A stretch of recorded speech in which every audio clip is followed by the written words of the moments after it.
Wanna know how to fix Mobile Legends crashing on Android? Well, no worries. In this video, I'm going to show you an easy step-by-step guide on how you can fix it. It's super simple, so let's get right into it.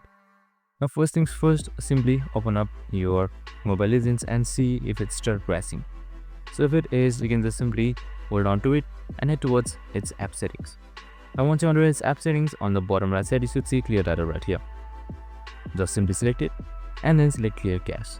So first off, select clear cache, and if it still doesn't work, just simply head towards clear data. Select clear all data and you should be good. So if it still doesn't work, you can just simply restart your device itself or just reinstall the game. So once that is done, you can just simply reinstall it from the Play Store and it should work normally. And that's it, super simple and easy. I hope this video helped.